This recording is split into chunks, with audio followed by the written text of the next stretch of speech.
Hello everyone, welcome to my YouTube channel my UPSC diary. तो आज के इस वीडियो में हम डिस्कस करेंगे सोशियोलॉजी पेपर 2 के पीवाईक्यूज को। सोशियोलॉजी यूनिट 1 पेपर 1 के पीवाईक्यूज हम ऑलरेडी डिस्कस कर चुके हैं। अब पेपर 2 के पीवाईक्यूज डिस्कस करेंगे। मैं दोनों पेपर साथ में लेके चलना चाह रही हूँ, इस वजह से मैं वन बाय वन एक यूनिट कंप्लीट होगी तो दूसरे यूनिट पेपर 2 के हम लेंगे। इस तरह से हम पूरे सोशियोलॉजी के सिलेबस को पीवाईक्यू और मॉडल आंसर के थ्रू कवर करेंगे। पेपर 1 का मैंने डिस्कस कर लिया है, आप वो पार्ट 1 में देख लीजिएगा। पेपर 1 यूनिट फर्स्ट के पीवाईक्यूज। अब पेपर 2 के इस टॉपिक के पीवाईक्यू हम कवर करेंगे। Perspective of on the study of Indian society, Indology, structural functionalism और मार्क्सिस्ट सोशियोलॉजी ईयर देसाई। और जहाँ तक कि पीडीएफ की बात है तो पीडीएफ मैं आपको प्रोवाइड नहीं करूँगी। वीडियो को पॉज करके खुद नोट्स बनाना ज़्यादा बेनिफिशियल होगा इंस्टेड ऑफ पीडीएफ कलेक्ट करते रहने के। तो जो भी नोट्स आप खुद बनाएंगे ना, वो ग्रेजुअली आपकी मेमोरी में सेव होते जाएंगे। चाहे आप यूपीएससी का कोई भी अटेम्प्ट दे रहे हों, इस साल का भी दे रहे हों, तो वो बेनिफिशियल होगा। आपकी इतनी ज़्यादा राइटिंग स्पीड तो बनी गई होगी कि आप इसके नोट्स मतलब ये मॉडल आंसर जल्दी से पढ़ के लिख सकते हैं। क्योंकि ऑलरेडी मेंस में तो टाइम बचा नहीं है। मीन्स बस यही। तो मैं प्रेफर मतलब मैं सजेस्ट करूँगी कि आप पीडीएफ का आइडिया छोड़कर खुद नोट करें। ये वीडियो को पॉज करके या 2x की स्पीड में पॉज करके आप देख सकते हैं मॉडल आंसर। क्योंकि और जिनका मेंस इस बार नहीं है ना, वो उन्हें आज ना कल तो मेंस लिखना है ना। जो भी ये लोग वीडियो देख रहे हैं उन्हें मेंस लिखना है, तभी तो ये वीडियो देख रहे हैं ना। तो आज से ही क्यों आप लोग स्टार्ट नहीं करते लिखना आंसर? कोई मुहूर्त सेट नहीं होगा इसका कि इस मुहूर्त पे आपको आंसर लिखना है कि जब मैं मेंस के लिए अपेयर होऊंगा तभी मैं आंसर लिखूंगा या लिखूंगी। तो आज ही से आप स्टार्ट करिए। पेन चलाना बहुत ज़रूरी है, बिना पेन चलाए आपका मेंस नहीं निकलेगा। तो आज ही से आप आंसर लिखना स्टार्ट करिए, अपने नोटबुक में क्वेश्चन नोट करिए। अप्रोच यहाँ पे ऑलरेडी मैंने मेंशन कर रखी है, समझ लीजिए किससे अप्रोच करना है कि क्रिटिकली एग्जामिन में क्या लिखते हैं।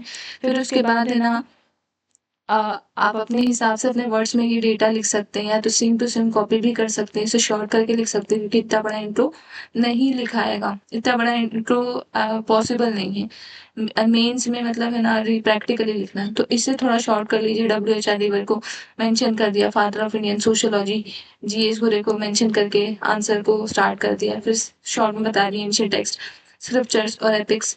इन्हें स्टडी मतलब इनका यूज़ करके स्टडी करने को इंटोलॉजिकल अप्रोच बोलते हैं। तो इस तरह से आप अपने नोट्स मेकिंग कर सकते हैं आंसर राइटिंग फॉर्मेट में।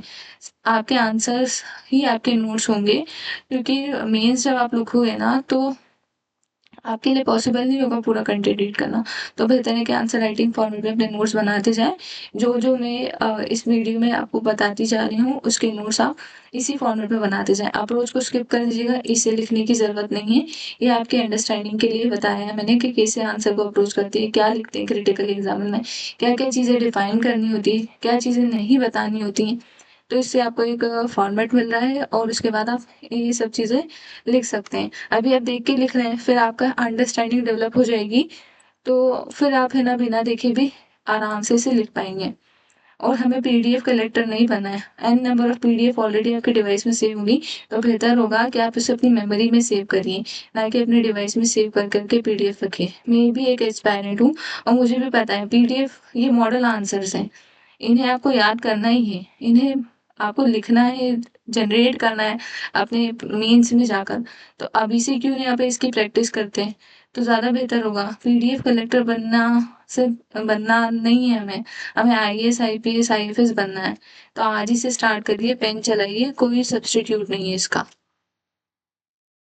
होप आप मेरी बात समझ गए होंगे। चलिए हम आगे पढ़ाई करते हैं। जो मॉडल आंसर डिस्कस करना है वो हम डिस्कस करते हैं। तो क्वेश्चन नंबर फर्स्ट है, critically examine J.S. Ghurye Indological approach to the understanding of Indian society. ये 2022 का 20 मार्क का पीवाईक्यू है। अब जो भी लोग ने सोशियोलॉजी एक बार पढ़ रखा है, उन्हें जीएस घुरे के बारे में अच्छे से मालूम होगा कि इनकी इंडोलॉजिकल अप्रोच है। ये पेपर 2 में ज़्यादातर जो टॉपिक है ना, पेपर 2 पूरा ही इंडियन सोसाइटी पे अलग अलग एस्पेक्ट पे बेस्ड है। यहाँ पे इंडियन सोशियोलॉजिस्ट की बात होती है। पेपर 1 में यूरोपियन वेस्टर्न स्कॉलर और वेस्टर्न सोसाइटी यूरोपियन सोसाइटी से रिलेट किया गया है पेपर 1, और ये सोशियोलॉजी पेपर 2 पूरा इंडियन बेस्ड है। तो यहाँ पे हाँ, मैं यही बता रही थी कि इसमें हमें क्रिटिकली एग्जामिन करना है जीएस गोरे के पर्सपेक्टिव को। उनका इंडोलॉजी अप्रोच था, तो उसे हमें डिस्कस करना है। इंट्रोडक्शन में हम जीएस गोरे का ब्रीफ इंट्रोडक्शन देंगे, उनकी intellectual orientation, Indological approach in sociology, textual sources के पर उनका फोकस था, उसे इंडोलॉजी कहते हैं। वही उन्होंने यूज किया था इंडियन सोसाइटी को समझने के लिए। फिर एक्सप्लेनेशन देंगे। उन्होंने जब अपना वर्क बताया, अपनी अप्रोच इंट्रोड्यूस की, तो उनका वर्क थीम्स, उसकी थीम्स क्या थे, उसके फीचर्स क्या थे, इंटरप्रिटेशन क्या था, तो वो हम इसमें डिफाइन करेंगे।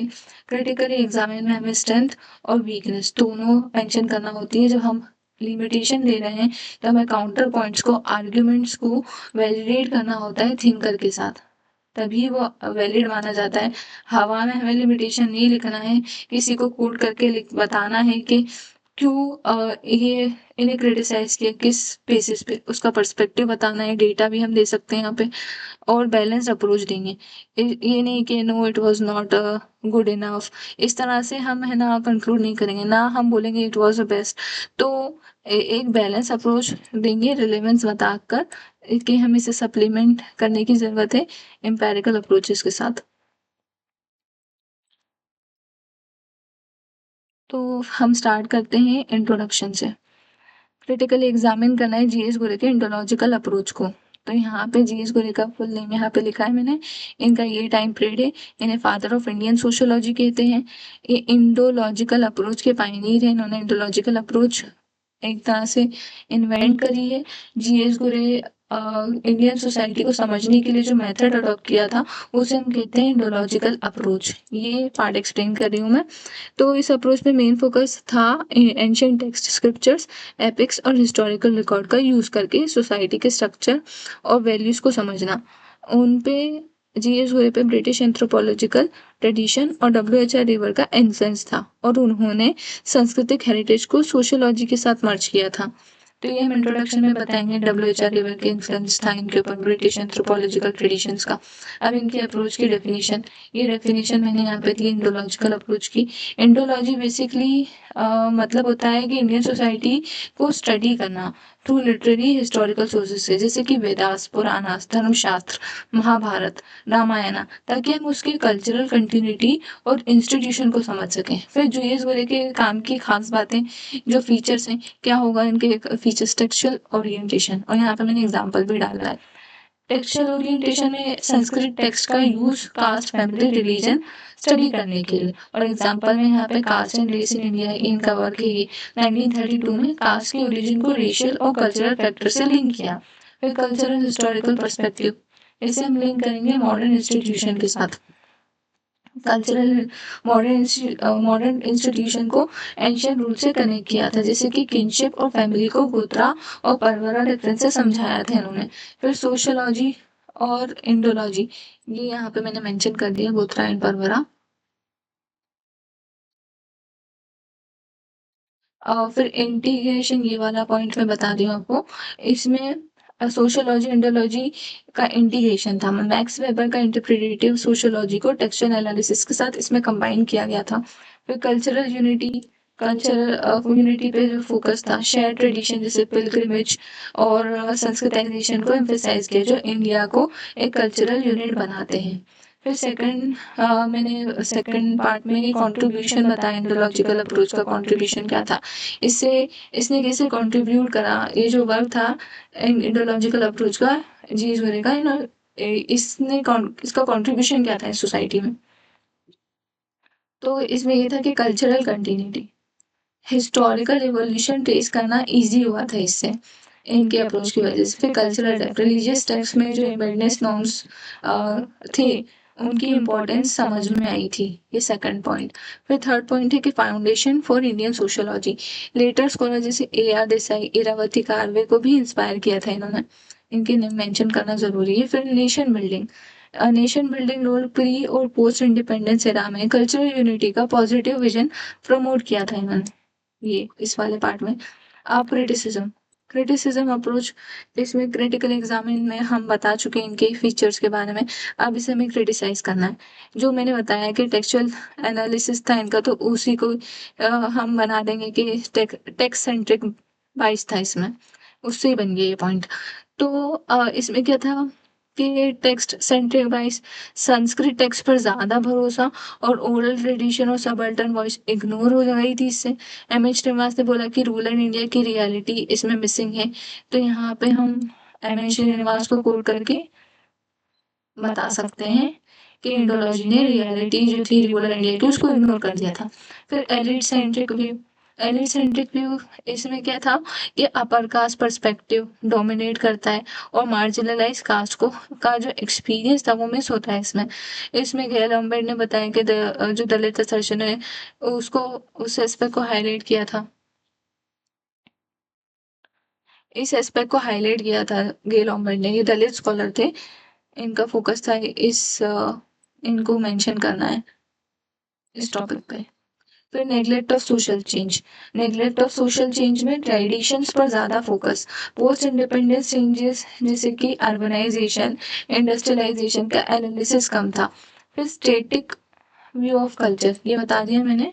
स्टेटिक व्यू ऑफ कल्चर में क्या था कि कल्चरल यूनिटी का ओवरस्टेट किया था, रीजनल वेरिएशंस को इग्नोर कर दिया था एक तरह से। एम्पेरिकल गैप ये वाला पॉइंट, इसमें क्या था कि फील्ड वर्क का यूज लिमिटेड इन कॉन्ट्रास्ट कि एम.एन. श्रीनिवास की जो एथनोग्राफी थी वो ग्राउंड रियलिटीज को दिखाती थी।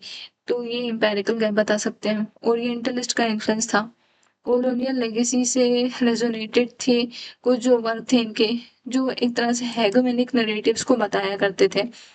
तो ये बोल सकते हैं कि नरेटिव्स को वैलिडेट कर सकते हैं एक तरह से, जो ओरिएंटलिस्ट इन्फ्लुएंस था।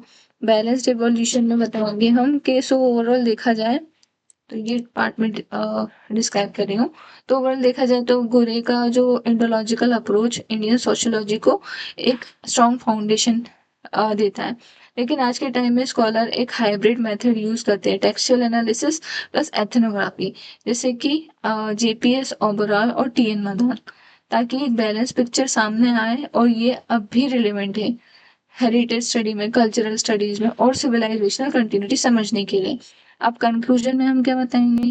कंक्लूजन सिंपल है, गुरे ने हमें इंडिया के कल्चरल रूट समझाए, लेकिन अगर आज के कॉन्टेक्स्ट में सोसाइटी को समझना है तो इस अप्रोच को सप्लीमेंट करना पड़ेगा हमें एम्पेरिकल, हिस्टोरिकल और क्रिटिकल पर्सपेक्टिव के साथ, तभी हम इंडियन सोसाइटी को फुल डायनेमिक पिक्चर इसकी समझ पाएंगे। तो ये आंसर कंप्लीट हो गया। अब सेकंड आंसर पे जाते हैं हम। Elaborate M N. Srinivas structural functionalist approach to study Indian society, ये 2022 का 10 मार्क का क्वेश्चन है। यहाँ पे ऑब्वियसली जो क्वेश्चन में पूछा है उसे हम एक्सप्लेन करेंगे, फिर उसे कनेक्ट करेंगे एम.एन. श्रीनिवास के साथ, इसकी एप्लीकेशन बताना ज़रूरी है, फिर इसका कॉन्सेप्ट ये है क्या, इसे थिंकर के साथ लिंक करना ज़रूरी है, क्रिटिसिज्म में भी हमें थिंकर डालना ज़रूरी है जब इसे क्रिटिसाइज करेंगे जो वर्क है उसे। फिर बैलेंस इवैल्यूएशन देंगे, ना पूरी तरह से अच्छा बोलेंगे ना पूरी तरह से बुरा बोलेंगे, डिप्लोमेसी यही तो करना है हमें। तो फिर हम इसमें आंसर में देखते हैं कंक्लूजन सॉरी इंट्रोडक्शन में। तो ये मैं एक्सप्लेन कर रही हूँ। तो स्ट्रक्चरल फंक्शनलिज्म का सिंपल मतलब होता है कि सोसाइटी को एक लिविंग सिस्टम के जैसे समझना, जिसमें हर इंस्टीट्यूशन का अपना रोल है स्टेबिलिटी मेंटेन करने में। इस अप्रोच को वेस्टर्न सोशियोलॉजी जैसे दरखाइम, रेडक्लिफ ब्राउन, इन्होंने क्या किया और मलिनोव्स्की ने डेवलप किया। श्रीनिवास ने इसे इसे इंडियन रूरल सोसाइटी में अप्लाई किया, एकदम ग्राउंड लेवल फील्डवर्क के साथ। आगे हम देखते हैं, ये इन सबके नाम मेंशन करना जरूरी है कि इनसे लिया था एम.एन. श्रीनिवास ने, फिर उसे सप्लीमेंट किया था। फिर इसके फीचर्स बताएंगे। Village as a social system, village as a social system में क्या बताएंगे? श्रीनिवास ने द रिमेम्बर्ड विलेज में रामपुरा का स्टडी किया था। कास्ट, रिलीजन, किनशिप सब एक दूसरे को सपोर्ट करते हैं। जैसे एक वेब, जहाँ अगर एक धागा हिले तो पूरा वेब इफेक्ट होता है, तो वेब की तरह हम इसे देख सकते हैं। जैसे एक वेब होता है ना, तो हर एक धागा हिले तो पूरा वेब इफेक्ट होगा उससे। फिर सेकंड है कास्ट का फंक्शनल रोल। कास्ट का फंक्शनल रोल था इसमें, ये पार्ट एक्सप्लेन करने में ये वर्क मेंशन करना जरूरी है। और ये भी सेकंड वाला जो पार्ट है इसमें कि रिलीजन और society among the groups of south India में उन्होंने कास्ट को सिर्फ हायरार्की नहीं बल्कि एक सिस्टम बताया जो division of labour purity rules और स्टेबिलिटी देता है। बिल्कुल जी, इसको देखिए कास्ट डेफिनेशन जैसे। फिर इसमें की कॉन्सेप्ट बताएंगे हम। इनके 3 इंपॉर्टेंट कॉन्सेप्ट है, संस्कृताइजेशन, डोमिनेंट कास्ट और वेस्टर्नाइजेशन। संस्कृताइजेशन क्या है? संस्कृताइजेशन जैसे यादव ने क्षत्रिय रिचुअल्स अडॉप्ट किए स्टेटस बदलने के लिए। डोमिनेंट कास्ट के जैसे कि हरियाणा के जाट्स और जो लैंड नंबर्स और पॉलिटिक्स तीनों में स्ट्रांग है। फिर वेस्टर्नाइजेशन, ब्रिटिश रूल के बाद स्कूल, रेलवेज, लीगल सिस्टम का जो इफेक्ट था हमारे इंडियन सोसाइटी पे, तो वो उन्होंने बताया था। फिर इसके स्ट्रक्चरल लिंकेजेस क्या हैं, ये वाले पार्ट को एक्सप्लेन कर रही हूँ मैं। इसमें रिलीजन कास्ट को जस्टिफाई करता है, किनशिप इकोनॉमिक सपोर्ट देता है और पंचायत विलेज ऑर्डर मेंटेन करते हैं, बिल्कुल पार्सन के एजाइल मॉडल के जैसे। हर पार्ट अपना फंक्शन कर रहा है। ये पार्सन का जो एजाइल मॉडल है ये हम यूनिट 4 में पढ़ेंगे। यूनिट 4 में पेपर 1 में ये डिटेल में समझाया है। क्रिटिसिज्म, ऑब्वियसली यहाँ पे क्रिटिसिज्म हमें देना पड़ेगा। आंध्रे का मैंने यहाँ पे मेंशन करा है, ये रोमेट का, उमा चक्रवर्ती का, AR देसाई के मार्क्सिस्ट क्रिटिक, तो ये बताना है।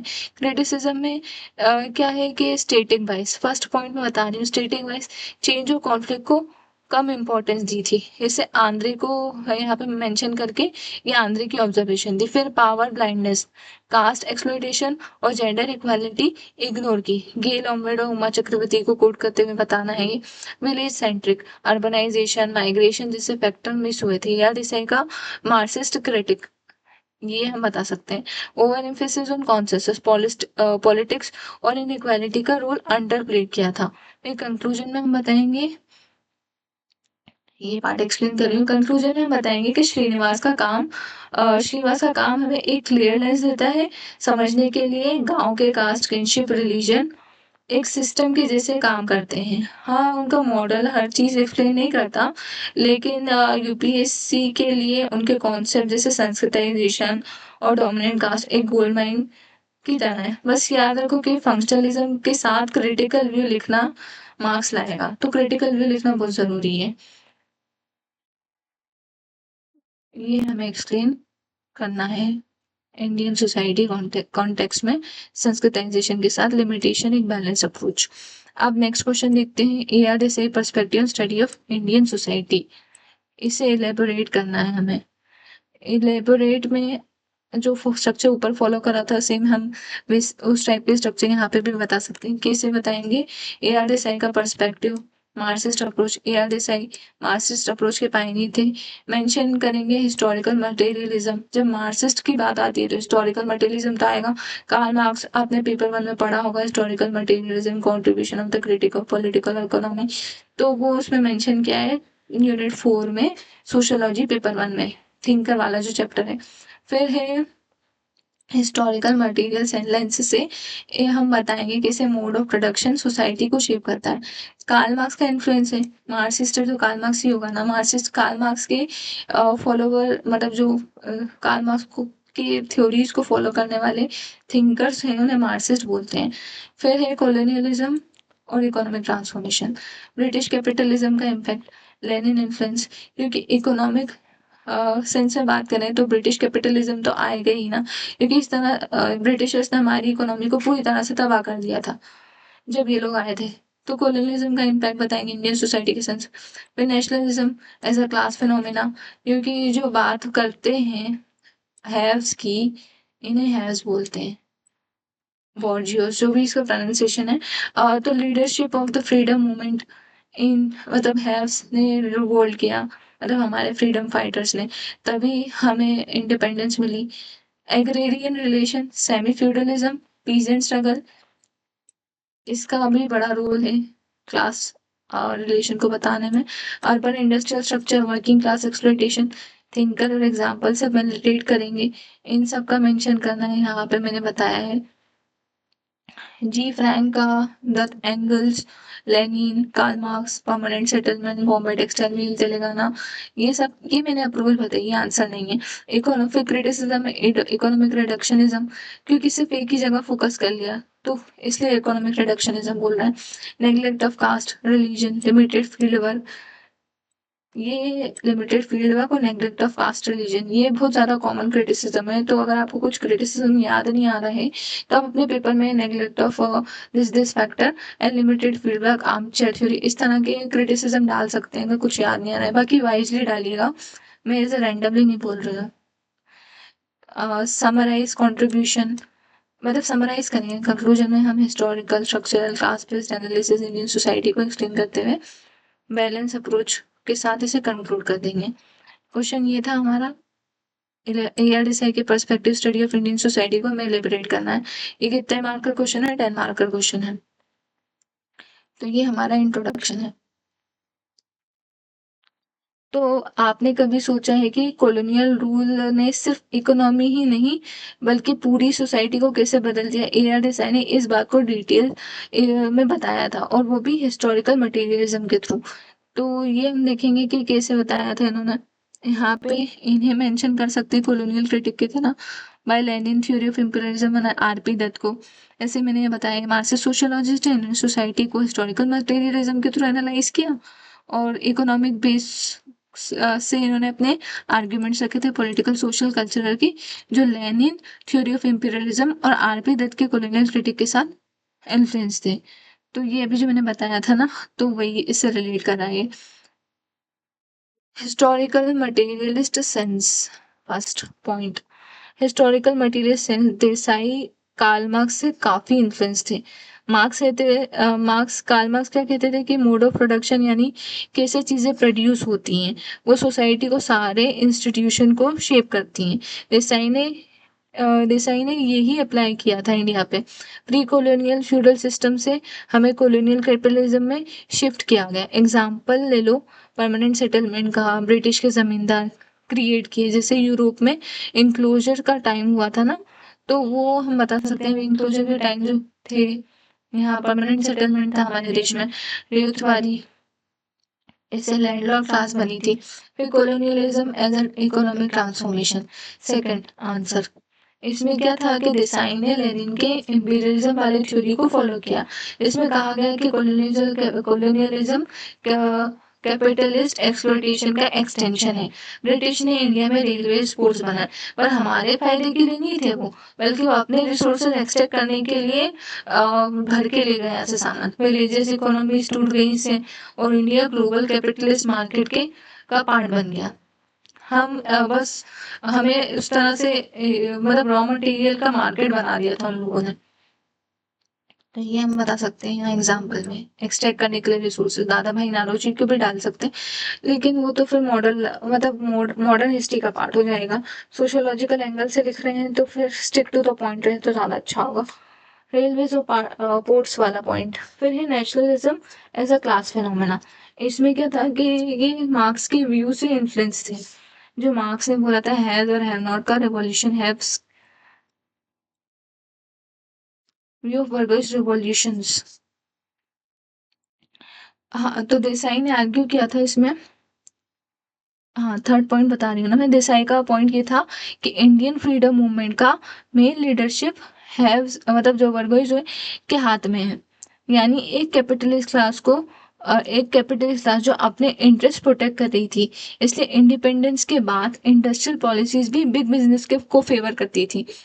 तो ये हम बता सकते हैं इससे, largely to secure their own capitalist interest। Post independence के टाइम पे industrial policies big business houses को फेवर करती थी। फिर है एग्रेरियन रिलेशन। एग्रेरियन रिलेशंस क्या है? देसाई के एनालिसिस के मुताबिक इंडियन एग्रीकल्चर सेमी फ्यूडल थी। लैंडलॉर्ड, मनी लैंडर्स और ट्रेडर्स डोमिनेट करते थे। ये सब कॉलोनियल कैपिटलिज्म का एक्सटेंशन था। इसका बेस्ट एग्जाम्पल है तेलंगाना पीजेंट स्ट्रगल। यहाँ पे मैंने मेंशन भी करा है तेलंगाना पीजेंट स्ट्रगल, तो ये हम बता सकते हैं। फिर फिफ्थ पॉइंट हम यहाँ पे डालेंगे अर्बन इंडस्ट्रियल स्ट्रक्चर। एंगल्स की तरह देसाई ने देखा कि इंडस्ट्रियलाइजेशन के बावजूद वर्किंग क्लास का एक्सप्लॉयटेशन कम नहीं हुआ। बॉम्बे टेक्सटाइल मिल्स में जो काम करने वाले वर्कर्स थे उनकी कंडीशन इसका क्लियर प्रूफ थी कि उनकी कंडीशन बहुत ज़्यादा खराब थी। यहाँ पे आज भी वर्कर्स की कंडीशन बहुत ज़्यादा खराब है। अर्बन इंडस्ट्रियल स्ट्रक्चर, यहाँ पे हम बता सकते हैं। फिर क्रिटिसिज्म बताएंगे हम। क्रिटिसिज्म में हम क्या बताएंगे कि देसाई का एनालिसिस में एक क्रिटिसिज्म ये है कि उन्होंने कास्ट और रिलीजन जैसे फैक्टर को कम इम्पोर्टेंस दी, जिस पे सोशियोलॉजिस्ट जैसे लुईस डिमंड ने उनकी बात को के अगेंस्ट बोला था। दूसरा, उन्होंने एक फील्ड भी कम किया, ज़्यादा हिस्टोरिकल डेटा पे रिलाई किया। तो ये हम बता सकते हैं। Underplay caste religion, ignore Gandhian mass appeal और relied on historical secondary data, M H Srinivas को कोट करके। फिर कंक्लूड कर देते हैं हम आंसर। कंक्लूजन में हम क्या बताएंगे कि देसाई के मार्क्सिस्ट पर्सपेक्टिव हमें ये सिखाता है कि इंडियन सोसाइटी को समझने के लिए हमें इकोनॉमिक स्ट्रक्चर और क्लास रिलेशन को इग्नोर नहीं करना चाहिए। तो इस तरह से हमें इसको कंक्लूड करना है आंसर को, तो ये कंप्लीट हो जाएगा कि स्ट्रक्चर हिस्टोरिकल क्लास पे एनालिसिस देता है, कल्चरलिस्ट नैरेटिव को चैलेंज करता है, साथ ही साथ कैसे कॉलोनियल कैपिटलिज्म ने इंडिया के सोशल ऑर्डर को शेप किया था। तो ये हमें बताना है। इस तरह से हम कंक्लूड कर देंगे। मैं एक बार लास्ट में पूरे आंसर क्लियर करके ये सारा जो मैंने यहाँ पे बताया है उसे शो कर दूंगी, ताकि आप अगर नोट्स बना रहे हो तो आपको इजी पड़े नोट करने में। ये सब इरेज करके जो भी मैंने लिखा है, मतलब टिक विक करा है। क्वेश्चन नंबर 4 हम देख लेते हैं। श्रीनिवास का view on religion and society amongst the Coorgs Coorgs जो भी है, एलेबोरेट करना है इसे भी। ये 10 मार्क का क्वेश्चन है। यहाँ पे मेथोडोलॉजिकल लेंस से श्रीनिवास को का इंट्रोडक्शन देंगे, इनके स्टडी का मेथोडोलॉजी जो भी थी इनकी वो बताएंगे। इसमें थीम्स को ब्रेक करेंगे, क्योंकि रिलीजन और सोसाइटी में सिर्फ पूजा पाठ नहीं आता है, किनशिप भी आते हैं, फेस्टिवल भी आते हैं, सिंक्रेटिज्म, मार्शल एथोस, तो ये भी बताना है। थिंकर्स को बताना जरूरी है हर एक पॉइंट में। दरखाइम, रेडक्लिफ ब्राउन, क्रिटिक भी बताना है, इलेबोरेट करना है, तो इसमें क्रिटिक भी आएगा। आपने एक बात नोटिस करी होगी, इसमें हर आंसर में एक तरह से पैटर्न फॉलो हो रहा है। पहले तो हमें हर थिंकर के इंट्रो के बारे में पता होना चाहिए कि वो कौन सी आइडियोलॉजी, कौन सी अप्रोच अडॉप्ट कर रखी है उन्होंने, किससे इन्फ्लुएंस है वो। फिर हमें उनके फीचर्स पता होना चाहिए जो उन्होंने वर्क करा। फिर उनके अपोज करने वाले थिंकर्स के नाम पता होना चाहिए, क्योंकि क्रिटिसिज्म में लिखेंगे। और फिर एक जनरल कंक्लूजन, मतलब बैलेंस कंक्लूजन। तो इस तरह से फॉलो हो रहा है, इस तरह से आप अपनी नोट्स मेकिंग करेंगे और कंटेंट को याद रखेंगे। तो यहाँ पे ये दिया है इंट्रोडक्शन।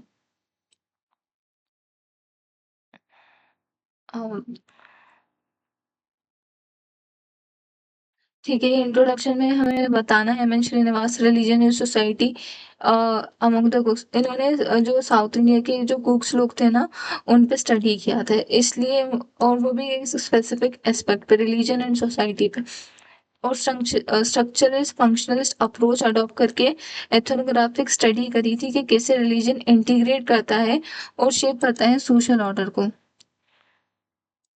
जैसे कि कर्नाटका का कोडेगु रीजन। तो ये हमें बताना है इस आंसर में। हाँ, तो यहाँ रीड करना है। इंट्रोडक्शन में मैंने आपको बताया कि बुक्स का मेन सोशल यूनिट है ओका। मतलब ओ डबल के ए करके प्रोनाउंसिएशन देख लीजिएगा। पैट्रीलिनियल जॉइंट फैमिली को फॉलो करते हैं ये, मतलब ये ओका पैट्रीलिनियल जॉइंट फैमिली है। हर ओका अपने फाउंडिंग एंसेस्टर कराना की पूजा करते हैं, और ये यूनिटी और प्रॉपर्टी राइट्स को स्ट्रॉन्ग करते हैं एक तरह से। यहाँ श्रीनिवास ने रेडक्लिफ ब्राउन का जो कॉन्सेप्ट था उसे यूज किया था रिचुअल सोसाइटी के स्ट्रक्चर को मेंटेन करने के लिए। ये बताया था कि जो कॉन्सेप्ट है ना वो रिचुअल सोसाइटी का जो स्ट्रक्चर से मेंटेन करता है, ये बताया था उन्होंने। फिर किनशिप और एंसेस्टर वर्शिप, यहाँ पे जो मैंने बताया ओका पैट्रिलिनियल जॉइंट फैमिली को सोशल यूनिट है। कराना की पूजा करते हैं ओका, जो एक तरह से यूनिटी इनहेरिटेंस को रीइंफोर्स करता है। रेडक्लिफ ब्राउन ने रिचुअल्स बताया था कि ये जो रीति रिवाज है ना, इससे ही सोशल स्ट्रक्चर मेंटेन होता है। रीति रिवाज फॉलो करते हैं तभी तो सोशल स्ट्रक्चर मेंटेन होगा ना। तो ये इन्होंने बताया था। आगे हम देख लेते हैं ये वाला festival and social solidarity. Festival जैसे कि केल पॉड करके जो फेस्टिवल है, विपन्स फेस्टिवल होता है, और पुथारी हार्वेस्ट फेस्टिवल सिर्फ सेलिब्रेशन नहीं बल्कि सोशल वैल्यूज को रीइंफोर्स करते हैं, बिल्कुल दरखाइम के कलेक्टिव रिचुअल्स वाले थ्योरी की तरह। दरखाइम यूनिट 4 सोशियोलॉजी पेपर 1 में डिटेल में पढ़ेंगे हम। तो ये इस तरह से कलेक्टिव रिचुअल्स वाले थ्योरी की तरह ये फेस्टिवल सॉलिडेरिटी बढ़ाते हैं। फिर नेक्स्ट पॉइंट है syncretism and Sanskritisation. Syncretism and Sanskritisation, ये ब्लेंड इंडिजिनियस डिटी का कावेरम्मा वर्शिप विद हिंदू गॉड्स। तो ये एक तरह से दोनों का मिक्स है। सिंक्रेटिज्म कुक्स लोकल गॉडेस कावरम्मा को वर्शिप करते हैं, लेकिन साथ में हिंदू डिटीज को भी करते हैं। समय के साथ उन्होंने ब्राह्मणिकल कस्टम अडॉप्ट किए। तो इस प्रोसेस को श्रीनिवास ने खुद संस्कृताइजेशन बोला, जो सोशल मोबिलिटी का एक तरीका था। फिर रिलीजन एंड मार्शल एथोस, ये रिलीजन एंड मार्शल एथोस में क्या है कि वेपन रिचुअल से सिंबॉलिक नहीं है, ये कुक्स की वॉरियर आइडेंटिटी और कम्युनिटी प्राइड को अलाइव रखते हैं। फिर क्रिटिसिज्म बताएंगे कि इंटीग्रेशन पे ओवर एम्फेसिस था इनका। श्रीनिवास ने मेनली हार्मनी पे फोकस किया, लेकिन क्रिटिक्स कहते हैं कि उन्होंने इंटरनल कॉन्फ्लिक्ट्स, वुमेन के जो रोल है और मॉडर्न चेंजेस के एंगल को इतना अच्छे से कवर नहीं करा। मतलब यहाँ पे किसी फेमिनिस्ट का भी नाम हम यहाँ डाल सकते हैं। सोशल इकोनॉमिक इनइक्वालिटीज पे लिमिटेड, इंटीग्रेशन इंटरनल कॉन्फ्लिक्ट को इग्नोर कर दिया, जेंडर रोल को इग्नोर कर दिया। अब यहाँ पे रिलीजन, यहाँ पे कंक्लूजन किसे दिया है? कंक्लूजन तो बुक सोसाइटी में रिलीजन एक फेथ ही नहीं बल्कि एक सिस्टम है जो क्वीनशिप, फेस्टिवल, सोशल मोबिलिटी और आइडेंटिटी को ग्लू की तरह जोड़ता है। और इसीलिए श्रीनिवास का जो काम है यूपीएससी सोशियोलॉजी में एवरग्रीन है, इसलिए हम इनके बारे में पढ़ते हैं। अब हम देख लेते हैं कि question number 5, write a note on Ghurye conception of caste in India. 2019 का पीवाईक्यू है, 10 मार्क का है। यहाँ पे जीएस गुरे के बारे में अब तक तो आप जान गए होंगे, ये फादर ऑफ इंडियन सोशियोलॉजी है, इंडोलॉजिस्ट अप्रोच है इनकी, हिस्टोरिकल मतलब टेक्सचुअल बेस्ड है, हिस्टोरिकल अप्रोच कास्ट की इन्होंने अडॉप्ट कर रखी है। इनके सिर्फ डिफाइनिंग फीचर बताएंगे, कास्ट के बारे में जो इन्होंने स्टडी करी है स्ट्रक्चर फॉर्मेट में। फिर इनका पर्सपेक्टिव संस्कृताइजेशन से लिंक करेंगे, क्योंकि कंसेप्शन ऑफ कास्ट पूछा है, उस पर नोट लिखना है हमें। संस्कृताइजेशन कास्ट में मतलब लोअर कास्ट के लोग अपर क्लास की प्रैक्टिसेस को अपनाते हैं, तो उसे संस्कृताइजेशन बोला है। और ब्राह्मणिकल ट्रेडिशन, और फिर इसमें क्रिटिसिज्म मेंशन करेंगे, हर जगह क्रिटिसिज्म आ रहा है। सिग्निफिकेंस बता के कंक्लूड कर देंगे कि कास्ट को समझने के लिए क्या कैसे इसमें मतलब इनका जो वक्त था हमारे लिए हेल्पफुल था। तो क्वेश्चन नंबर 5, इसमें इंडिया का जो कास्ट सिस्टम है, हाँ क्वेश्चन नंबर 5 ही रेट कर रही हूँ ना। हाँ तो इसमें हमें ना मैं ये बताना चाहती थी कि इंडिया का कास्ट सिस्टम समझने के लिए एक नाम हमेशा टॉप पर आएगा, जीएस गुरे, जिन्हें हम फादर ऑफ इंडियन सोशियोलॉजी कहते हैं। तो इसमें हम देखेंगे कि गुरे ने अपनी book caste and race in India में कास्ट को डिफाइन किया एज अ ब्राह्मणिकल आइडियल, मतलब हिंदू शास्त्रों के बेस पर एक स्ट्रक्चर सोशल सिस्टम, ये मैंने डिफाइन किया है अभी। इस बुक का मेंशन करना जरूरी है। बुक को याद करते हुए चलें, थिंकर को भी याद करते हुए चलें, तो इस तरह से आपका मॉडल आंसर बहुत हाई क्वालिटी कंटेंट के साथ इनरिच होता जाएगा, आपके मेंस प्रिपरेशन के लिए बहुत ही हेल्पफुल होगा। कोरे कोरे आंसर नहीं लिखने, खाली खाली बातें नहीं करनी है, बुक्स के नाम मेंशन करना है, थिंकर डालना है, एग्जाम्पल डालना है। 6 एसेंशियल फीचर्स में इन्होंने ये बात बताई है आइडियल टाइप ऑफ इंस्टीट्यूशन। अब वो 6 फीचर्स हम देख लेते हैं। Segmental division of society, segmental division of society में इन्होंने क्या बताया है कि समाज अलग अलग हेरिडिटरी ग्रुप में बटा हुआ है, जैसे कि पॉटर, बार्बर, प्रीस्ट। तो ये सेगमेंटल डिवीजन, ये एग्जांपल बता दिए। फिर हायरार्की, हायरार्की सबसे ऊपर ब्राह्मण से, फिर नीचे जैसे आते जाएंगे अलग अलग कास्ट है, तो हायरार्की वर्ना मॉडल हम सब लोग जानते हैं। थर्ड है restriction on feeding and social interaction, जो हाई कास्ट लोग लोअर कास्ट का जो खाना है उसे अवॉइड करते हैं, तो इसमें रिस्ट्रिक्शंस के सेंस में हम ये बता सकते हैं, avoid food from the lower caste. फिर civil and religious disabilities and privileges.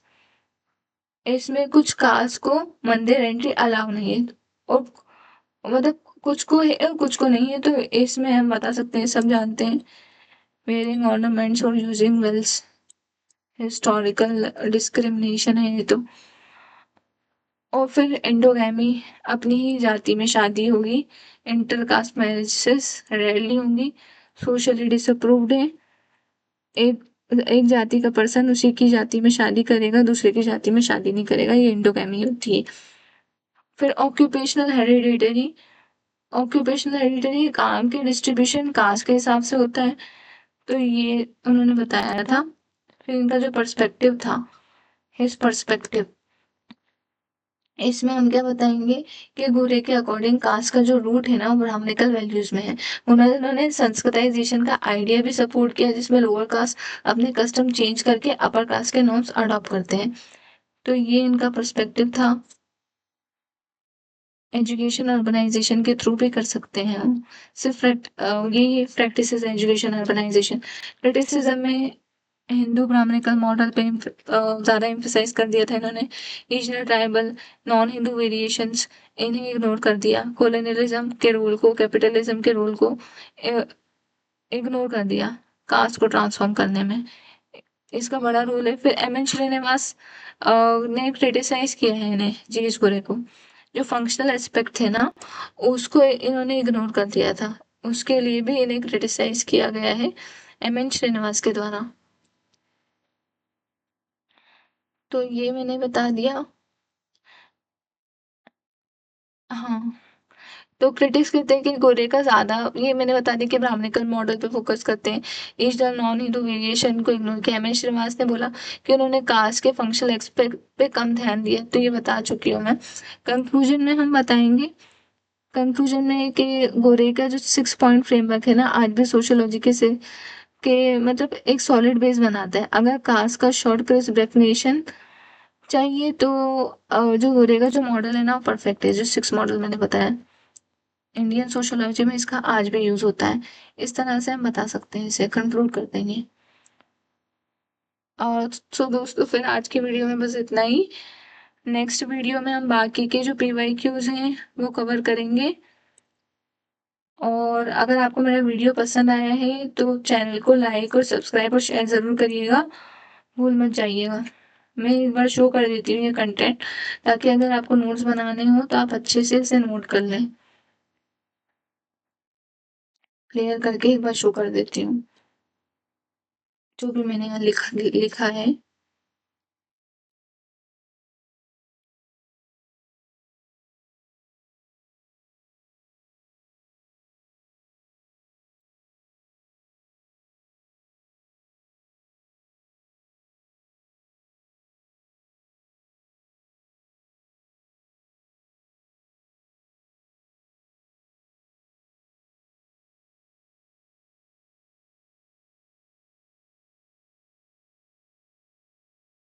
तो ये सब आप है ना नोट डाउन कर लीजिएगा, तो आपके लिए हेल्पफुल रहेगा ये।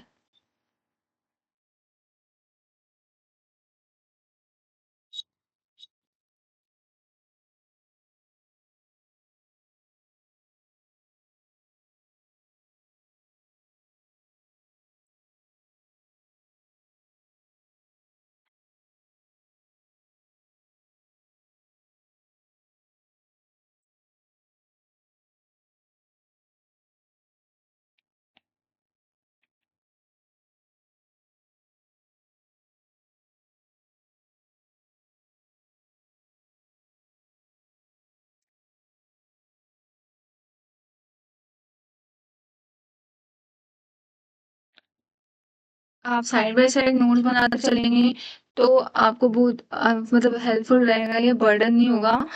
तो यूनिट वाइज इन सारे जो भी मैं प्रोवाइड कर रही हूँ कंटेंट, उसके नोट्स आप बनाते चलिए।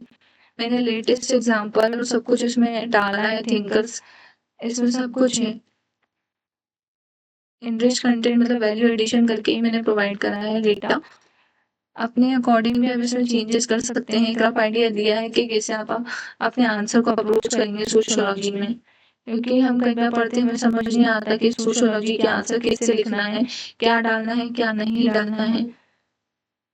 तो मैं एक बार सब रफ करके यहाँ पे शो कर रही हूँ ताकि आप अच्छे से नोट डाउन कर ले। अप्रोच जो है उसे हटा दीजिएगा, मतलब वो मत लिखिएगा। अप्रोच लिखने की जरूरत नहीं, वो समझाने के लिए यहाँ पे मैंने बताई है, बस आपको मॉडल का आंसर नोट डाउन करना है। तो ये देख लीजिए, ये क्वेश्चन नंबर फर्स्ट है। धीरे धीरे मैं स्क्रॉल कर देती हूँ, पॉज करके आप आंसर के नोट्स बना लीजिएगा। टोटल 5 आंसर हमने डिस्कस करे हैं, बाकी के 6 आंसर और बच्चे हैं वो अगली वीडियो में मैं अपलोड कर दूंगी।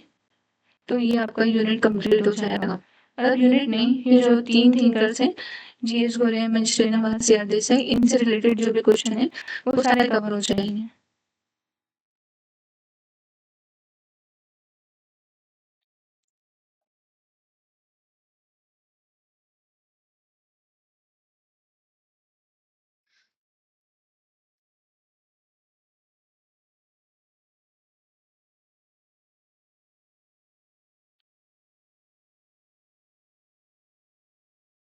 मैंने सारे स्क्रॉल कर दिए,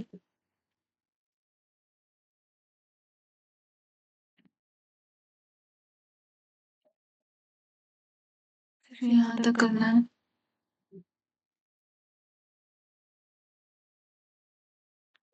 तो वीडियो को लाइक कर लिएगा, शेयर करिएगा, सब्सक्राइब करिएगा।